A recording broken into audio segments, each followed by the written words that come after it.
क्या गांधी जी भगत सिंह को फांसी की सजा से बचा सकते थे? गांधी जी ने ऐसा क्यों नहीं किया? यह सवाल है, और यह सवाल अधिकांश भारतीयों का है। मेरे से भी स्टूडेंट पूछते रहते हैं कि सर गांधी जी भगत सिंह को बचाने का प्रयास क्यों नहीं किए, और इस आधार पर गांधी जी को घेरा जाता है, उनकी आलोचना की जाती है, उनको भला बुरा बोला जाता है। आज हम लोग इस वीडियो में देखेंगे कि वाकई में ये जो सवाल है इसमें कितनी सच्चाई है। क्या वाकई में गांधी जी ने भगत सिंह को बचाने का प्रयास नहीं किया था क्या, या गांधी जी भगत सिंह को बचाने का प्रयास किए थे? हकीकत क्या है उसको तलाशने का कोशिश करेंगे। मेरा आपसे अनुरोध है कि आप इस वीडियो को पूरा देखिए, क्योंकि हम लोग क्या है कि आजकल शॉर्टकट की दुनिया में भाग रहे हैं, हर चीज शॉर्टकट। कहीं पे आप 2 लाइन का इंफॉर्मेशन पढ़ लिए व्हाट्सएप पे, फेसबुक पे, और उसी को अंतिम सत्य मानकर आप डिबेट डिस्कशन करने लगते हैं, आप किसी की आलोचना करने लगते हैं, आप किसी की तारीफ करने लगते हैं। ऐसा मत कीजिए। हम उस देश में रहते हैं, हमारा जन्म उस देश में हुआ है जो ज्ञान और विज्ञान का सबसे बड़ा केंद्र था, वो भी आज नहीं, प्राचीन काल में, जहां पे दर्शन का जन्म हुआ है, फिलॉसफी का जन्म हुआ है भारत में। हम लोग कब से अध्ययन करना छोड़ दिए? हम लोग कब से शॉर्टकट की दुनिया में जाना शुरू कर दिए?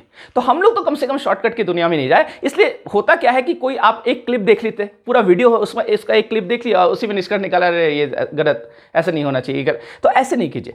मैंने क्यों आपसे अनुरोध किया कि आप पूरा वीडियो देखिए, क्योंकि पूरा वीडियो अगर आप देखिएगा तो मैं विथ एविडेंस, मैं आपको यहां पे बता रहा हूं, विथ एविडेंस मैं आपको हर चीज बताने वाला हूं। जितना मैं अभी ये इंफॉर्मेशन आपको देने वाला हूं, जितना फैक्ट मैं बताने वाला हूं, मैं अपना सोर्स भी बताऊंगा कि मैं किस सोर्स से आपको बता रहा हूं। और आप जा करके, आप मेरी बात पे यकीन मत कीजिए, आप जा करके उस सोर्स को पढ़िएगा तो आपको पता चल जाएगा कि हकीकत क्या है। थोड़ा सा तो मेहनत करना है। आप 2 लाइन 3 लाइन के आधार पर क्यों जा रहे हैं? कोई अगर बोल दिया कि गांधी जी भगत सिंह को बचाने का प्रयास नहीं किए थे, तो आप थोड़ा सा रिसर्च कर लीजिए, थोड़ा सा पढ़ लीजिए। आजकल तो सब चीज उपलब्ध है, उस डॉक्यूमेंट्स को पढ़ लीजिए, आपको खुद पता चल जाएगा हकीकत क्या है।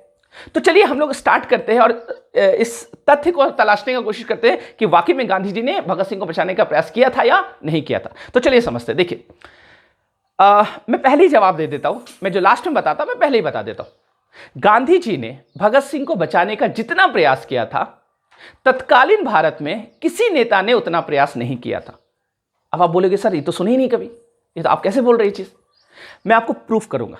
मैंने बताया कि मैं एविडेंस के साथ बताऊंगा। एविडेंस बताने से पहले आप थोड़ा सा बैकग्राउंड को जान लीजिए, तब आपको थोड़ा समझ में आएगा। देखिए, पहला चीज की, भगत सिंह जी को फांसी का सजा दिया गया था, और भगत सिंह के साथियों को, राजगुरु और सुखदेव को फांसी का जो सजा दिया गया था, वो उन पे केस चला था, लाहौर कॉन्स्पिरेसी केस चला था, जिसमें सॉन्डर्स का हत्या हुआ था। उस आधार पर उनको फांसी दिया गया, फांसी का सजा उनको सुनाया गया था। अब डेट याद रखिएगा, मैं हर चीज बताऊंगा।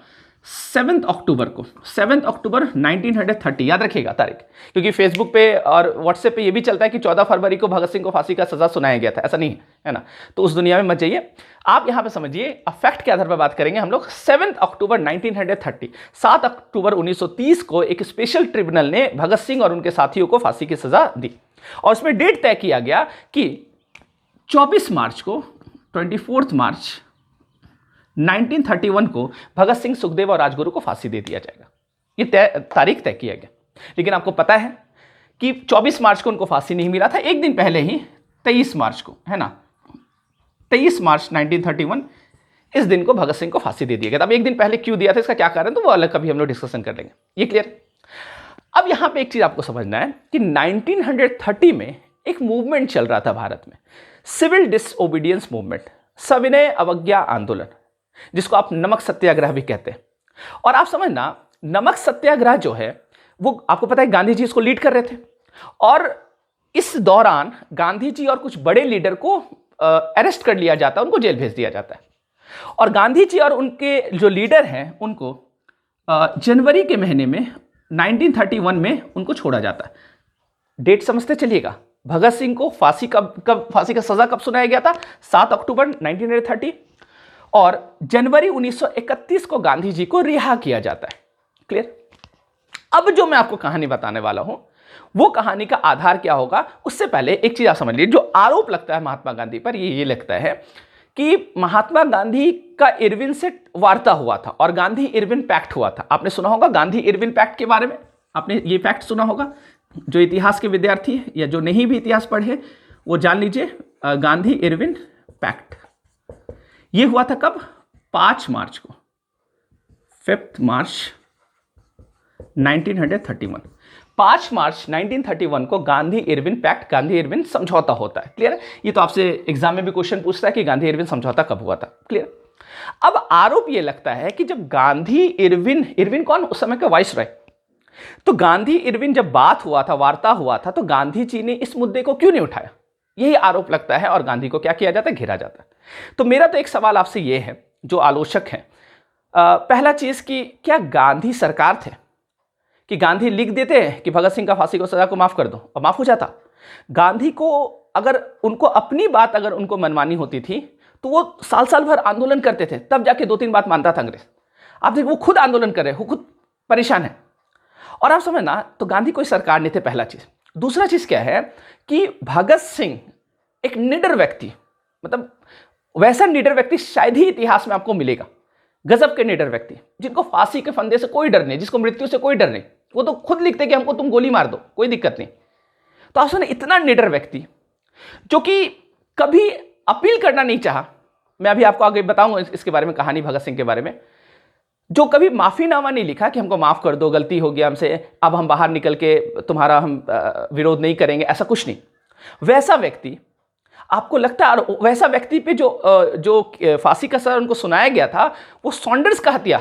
सॉन्डर्स कौन? अंग्रेज अधिकारी, कोई इंडियन नहीं था सॉन्डर्स, अंग्रेज अधिकारी की हत्या हुई थी। आपको लगता है कि वो क्रूर सत्ता जो भारतीयों को, अगर कोई भी भारतीय अगर थोड़ा सा अंग्रेज के नाक में दम करते थे, वो उसको देखना नहीं चाहता था? आपको लगता है कि भगत सिंह जैसे निडर व्यक्ति को अंग्रेज छोड़ देता? ये तो इम्पॉसिबल है। भगत सिंह का पक्ष क्या, उसको भी हम लोग इस वीडियो में समझेंगे, इसलिए मैंने बोला कि पूरा वीडियो देखिएगा, हर पक्ष को हम लोग को समझना है, फिर आप निष्कर्ष को निकालिएगा। क्लियर? अब देखिए, तीसरा चीज ये है कि गांधी जी जो थे, उनका विचार जो था वो अहिंसावादी था। हाँ, ये भी फैक्ट है कि एब्सोल्यूट अहिंसावादी नहीं था, वो नॉन वायलेंस को प्रमोट करते थे, लेकिन ऐसा नहीं कि एब्सोल्यूट नॉन वायलेंस। एब्सोल्यूट मैंने इसलिए बोला कि एब्सोल्यूट वो नहीं थे क्योंकि वो खुद चर्चा करते हैं इस बारे में, वो खुद लिखते हैं कि अगर कोई पागल व्यक्ति निर्दोष पर गोली चलाएगा तो फिर मेरा लाठी उसके ऊपर उठ जाएगा। तो वहां पे वो हिंसा का बात कर रहे हैं।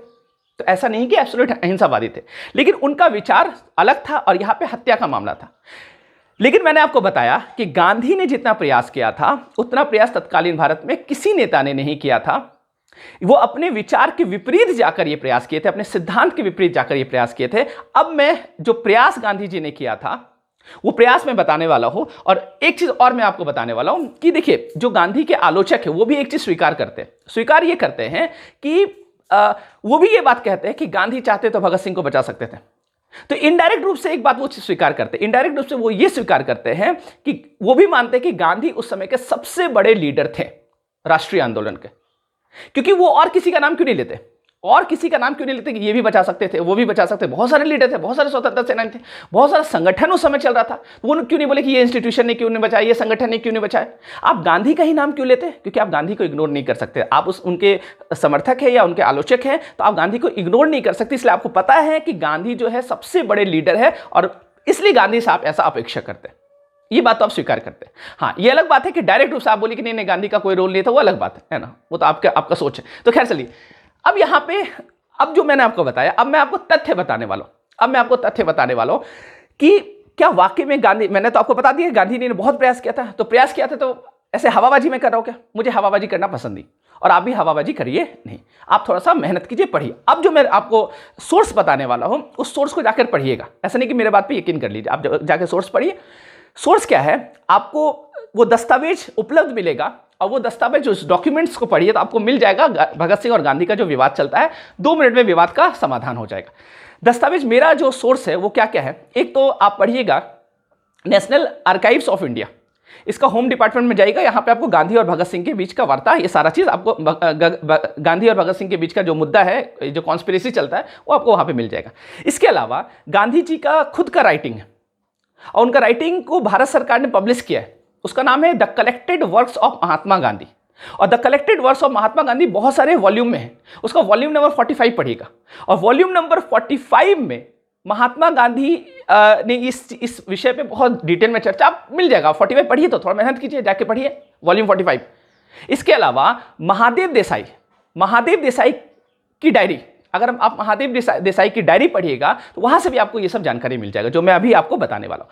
क्योंकि महादेव देसाई कौन? देखिए, जब महात्मा गांधी इरविन से वार्ता करते थे, बात करते थे, तो वो क्या करते थे? महादेव देसाई से जाकर के वो मतलब डिस्कशन करते थे, विचार रखते थे अपना, क्लियर है? तो आप समझ ना, तो महादेव देसाई का डायरी को आप पढ़ सकते हैं। इसके अलावा लॉर्ड इरविन 1957 में, लॉर्ड इरविन का भी आप राइटिंग को पढ़ सकते हैं। तो लॉर्ड इरविन है ना, वहां से भी आप ले सकते हैं, वहां से भी देख सकते हैं। तो ये सब सोर्सेज है, ये सब सोर्सेज है जहां पे आपको भगत सिंह और गांधी का जो वाद है वो सब आपको मिल जाएगा। तो चलिए अब हम लोग देखते हैं, फैक्ट को एक एक करके समझते हैं।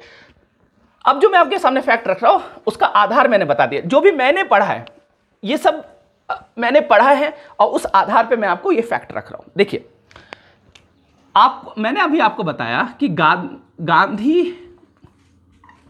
इरविन पैक्ट ये हुआ था कब? मैंने आपको बताया कि 5 मार्च को, 5 मार्च 1931। तो 5 मार्च 1931 को गांधी इरविन पैक्ट हुआ था। क्लियर? अब देखिए,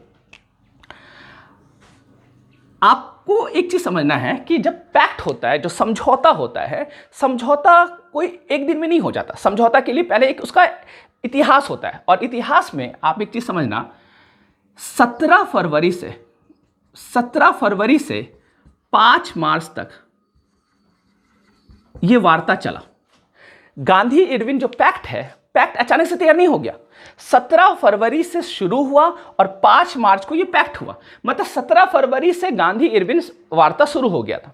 अब मैं आपको बताता हूं, 17 फरवरी पहला वार्ता हुआ था गांधी और इरविन के बीच।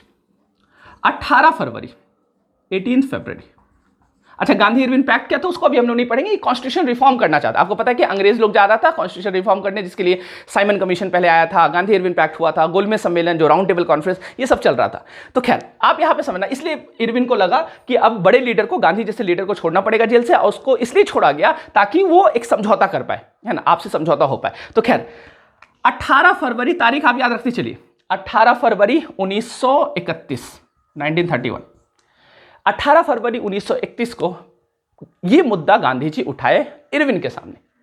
और गांधी जी ने कहा इरविन को कि आप भगत सिंह, सुखदेव, राजगुरु का जो फांसी है उसको उम्र कैद में बदल दीजिए। इससे जो राष्ट्रीय आंदोलन है ये इसके हित में भी होगा और ये ब्रिटिश के भी हित में होगा। एक तरह से धमकी भरे शब्दों में इस तरह से गांधी जी ने कहा। वाइसरॉय जो था लॉर्ड इरविन, वाइसरॉय बोला कि ये तो मेरे अधिकार क्षेत्र से बाहर है, ये मेरे अधिकार में नहीं आता है, मेरे पास ये ताकत नहीं है कि मैं उनका फांसी का सजा को उम्र कैद में बदल दूं। क्योंकि देखिए गांधी जी ऐसा नहीं कि बोले फांसी का सजा को छोड़ दो, उम्र कैद इसलिए बोले क्योंकि उनको पता था कि ब्रिटिश मानेगा नहीं जल्दी, तो इसलिए छोटा मांग करते, पहले फांसी से उम्र कैद, उसके बाद फिर, है ना, उसके बाद बोला गया कि इरविन बोला कि नहीं मेरे अधिकार क्षेत्र में नहीं आता, आप प्रिवी काउंसिल में क्या कीजिए, अपील कीजिए, मेरे से नहीं हो पाएगा ये।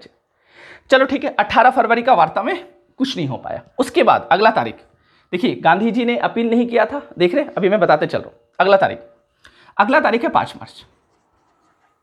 5 मार्च वो तारीख है जिस दिन गांधी इरविन पैक्ट हुआ था। और साइन करने से पहले, उस समझौता पे साइन करने से पहले गांधी जी इरविन को फिर से बोले कि आप इनका फांसी को क्या कर दीजिए, उम्र कैद में बदल दीजिए, लेकिन फिर कुछ हो नहीं पाया, है ना। तो 5 मार्च का आपको ध्यान रखना। 18 फरवरी ने गांधी ने अपील किया, 5 मार्च को अपील किया, जिसने बोला कि इरविन से अपील नहीं हो रहा है, तो वो एक, तो दूसरा अगला समझिए 7 मार्च, 7 मार्च को रामलीला मैदान में गांधी जी ने इस मुद्दे को फिर से उठाया और गांधी जी ने बड़े जोर शोर से इस मुद्दे को उठाया और फिर से वही मांग गांधी जी ने की। ठीक है, 7 मार्च। इसके बाद 19 मार्च, 19 मार्च जो है उसमें गांधी जी फिर से इरविन से मिले और ये जो मुलाकात है ये राजनीतिक मुलाकात था। और आप समझना, गांधी जी यहां पे मिलते हैं इरविन से और इरविन को यहां पे एक तरह से धमकी भरे शब्दों में गांधी जी कहते हैं कि अगर आप राजनीति माहौल को अच्छा रखना चाहते हैं तो आपको ये फांसी रुकवाना पड़ेगा। यहां पे भी बात नहीं बना। 19 मार्च, ठीक है। 20 मार्च को, 20 मार्च, गांधी ने 20 मार्च 1931, 20 मार्च 1931 को गांधी ने सेक्रेटरी ऑफ स्टेट को चिट्ठी लिखा और सेक्रेटरी ऑफ स्टेट में होम सेक्रेटरी को चिट्ठी लिखा गया। और ये जो चिट्ठी था ये 2 पेज का था। ये जो चिट्ठी था 2 पेज का, आप पढ़ सकते हैं, चिट्ठी भी है ना। ये चिट्ठी 2 पेज का था और इसमें भी गांधी जी ने अपील किया। ठीक, इसके अलावा 23 मार्च को फांसी होने वाला था, फांसी तो 24 मार्च को होने वाला था, तो 23 मार्च को गांधी जी ने 23 मार्च को 1931 को गांधी जी ने इरविन को फिर से चिट्ठी लिखा, और ये जो चिट्ठी था ये 3 पेज का था। ये भी चिट्ठी उपलब्ध है जो मैंने आपको बताई, ये इरविन ने भी इसकी चर्चा की है, गांधी का राइटिंग में भी आपको मिल जाएगा। तो ये चिट्ठी जो था इसमें भी गांधी जी ने यही बात अपील की, लेकिन यहां कुछ हो नहीं पाया। तो ये गांधी जी ने इतना प्रयास किया, जो कहते हैं कि गांधी जी प्रयास नहीं किए थे, तो वो उनका जवाब यहां पे क्लियर। अब मैंने आपको शुरू में बताया वो सॉन्डर्स का हत्या था, अंग्रेज अधिकारी का हत्या था, वो भी निडर व्यक्ति। और आपको भगत सिंह का पक्ष भी जानना पड़ेगा। अच्छा, उससे पहले 26 मार्च को 1931 को गांधी जी ने हरिजन में लिखा, और हरिजन में भगत सिंह, सुखदेव और राजगुरु को, उनकी शहादत को प्रणाम किया, उनकी बहादुरी को प्रणाम किया। और वो भी ये बात भी इन्होंने चर्चा किया कि मैंने बचाने का प्रयास किया लेकिन मैं असफल रहा, उसके लिए मैं खेद व्यक्त करता हूं। तो ये गांधी जी का स्टेटमेंट 26 मार्च का, भगत सिंह की फांसी होने के बाद। क्लियर। ये तो हो गया गांधी जी का पक्ष। अब आपको ये भी जानना चाहिए, ये मुद्दा अगर आप उठाते हैं तो आपको ये भी पता होना चाहिए कि भगत सिंह क्या चाहते थे, कि उनसे तो कोई पूछ ही नहीं रहा है कि आप क्या चाहते थे, और हम लोग आपस में लड़ रहे, नहीं गांधी ऐसे नहीं किया, वो ऐसे नहीं किया, ऐसे लड़ रहे। आप एक बार भगत सिंह का पक्ष भी तो जानिए, भगत सिंह का पक्ष क्या था। तो भगत सिंह का पक्ष क्या था ये आप समझिएगा ऐसे। देखिए, मैंने आपको बताया कि अक्टूबर 1930 में भगत सिंह को फांसी का सजा दिया गया। अच्छा, जब उन पे केस चला, लाहौर कॉन्स्पिरेसी केस, जब केस चल रहा था, तो उनके पिता सरदार किशन सिंह ने अपील करवाया, वकील के माध्यम से वो अपील करवाए। उसने इस आधार पर अपील कराया कि नहीं, भगत सिंह जब सॉन्डर्स का हत्या हो रहा था उस समय वहां पे उपलब्ध नहीं, तो वो लाहौर में थे ही नहीं, तो भगत सिंह पे आरोप जो लगा गलत लगा। ये बात जब भगत सिंह को पता चला तो भगत सिंह ने अक्टूबर 1930 में चिट्ठी लिखा अपने पिता को, और चिट्ठी लिखा बड़ा, मतलब वो बहुत ज्यादा चिंतित थे और बहुत ज्यादा खफा थे, बहुत खफा थे अपने पिता से, और वो एकदम कठोर कटु शब्द का प्रयोग किया वहां पे।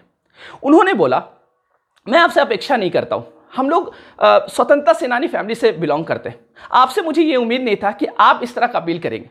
उन्होंने स्पष्ट लिखा है वहां पे कि मेरा फांसी पे चढ़ना ये राष्ट्रीय आंदोलन को जितना सशक्त करेगा उतना मेरे जिंदा रहने से सशक्त नहीं करेगा। ये भगत सिंह का स्टेटमेंट है। मतलब भगत सिंह नहीं चाह रहे थे कि फांसी का सजा रुके, भगत सिंह नहीं चाह रहे थे कि हम माफीनामा लिखे, अपील करें, या कोई भी वकील अपील करे, मेरा वो फांसी रुकवाना नहीं चाहते थे। वो भगत सिंह का खुद स्टेटमेंट है। इवन आगे चलकर भगत सिंह अपने साथियों को भी एक पत्र लिखे थे, उस पत्र में भी आप पढ़िएगा, भगत सिंह का स्टेटमेंट है। भगत सिंह ने खुद कहा कि अभी मेरा उम्र कम है और अभी मेरे अंदर क्या कमियां हैं वो कोई जान नहीं रहा है, और अगर शायद मैं कुछ और दिन जिंदा रहूंगा तो मेरे अंदर की कमी को लोगों को पता चल जाएगा, फिर मेरा आलोचना होना शुरू करेगा। तो मेरा जो छवि बना है ये भगत सिंह का, ये अभी सही समय है मेरा इस दुनिया से जाना, और मेरा फांसी तो इसलिए आप समझ, क्योंकि हर घर से तब भगत सिंह निकलेगा। तो आप समझना, तो ये भगत सिंह का स्टेटमेंट। ऐसा इसके अलावा फरवरी 1931 को सुखदेव ने महात्मा गांधी को पत्र लिखा। अब देखिए, सुखदेव ने जो चिट्ठी लिखा, तो सुखदेव और भगत सिंह आपस में क्या करते थे, वार्ता करते थे। उस चिट्ठी में सुखदेव और भगत सिंह दोनों का विचार है, और सुखदेव ने महात्मा गांधी को पत्र लिखा और उन्होंने आग्रह किया कि आप हमें बचाने का प्रयास नहीं करेंगे, और अगर आप हमें बचाने का प्रयास करेंगे तो यह राष्ट्रीय आंदोलन के साथ धोखा होगा। यह सुखदेव ने चिट्ठी लिखा है महात्मा गांधी को। तो ये आपको समझ में आ गया होगा।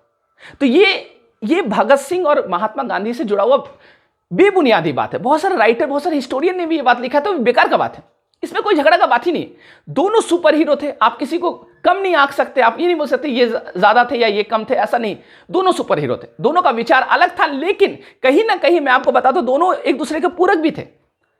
शहीद आजम भगत सिंह, आप कह सकते हैं कि शहीद आजम भगत सिंह में भी गांधी का क्वालिटी था और गांधी में भी शहीद आजम भगत सिंह का क्वालिटी था। जब 1948 में नाथूराम गोडसे महात्मा गांधी को गोली मारा, 3 गोली अपने सीने पे खड़े होकर ले लिए, वो भागे नहीं, वो सिक्योरिटी नहीं लिए, वो बचाव नहीं करने लगे। उतने बूढ़े व्यक्ति वो गोली खाने में एकदम कितने निडर व्यक्ति, तो शहीद उनको भी आप कह सकते हो, वो भी शहीद हुए। और भगत सिंह में आपको गांधी का छवि दिखेगा जब वो जेल में 100 दिन से ज्यादा का अनशन किए थे, हंगर स्ट्राइक, भूख हड़ताल। बहुत कम लोग को पता है, ऐसा नहीं कि भगत सिंह हिंसावादी थे, वो हिंसा थोड़ी करते, वो भूख हड़ताल किए थे 100 दिन से ज्यादा का। या 1-2 दिन नहीं खाओ तो हालत खराब होने लगता, वो 100 दिन से ज्यादा का भूख हड़ताल कर रहे हैं। तो उनसे बड़ा सत्याग्रही कौन हो सकता है? देखिए, सत्याग्रही का छवि उनमें दिख रहा है। तो हमारे जितने स्वतंत्रता सेनानी हैं उनको आपस में लड़ाने का नहीं कोशिश की, सबका लक्ष्य एक ही था, तरीका अलग अलग था, सब चाहते थे देश आजाद हो, तरीका अलग अलग हो सकता है। तो चलिए ये मुद्दा था, मेरे ख्याल से आपको ये समझ में आया। अब मेरे ख्याल से ये डाउट नहीं रहेगा और आपके सामने ये प्रश्न आता है तो आप उनको जवाब दे पाओगे। तो आज के लिए इतना ही, मिलते हैं हम लोग नेक्स्ट क्लास में। Thank you so much.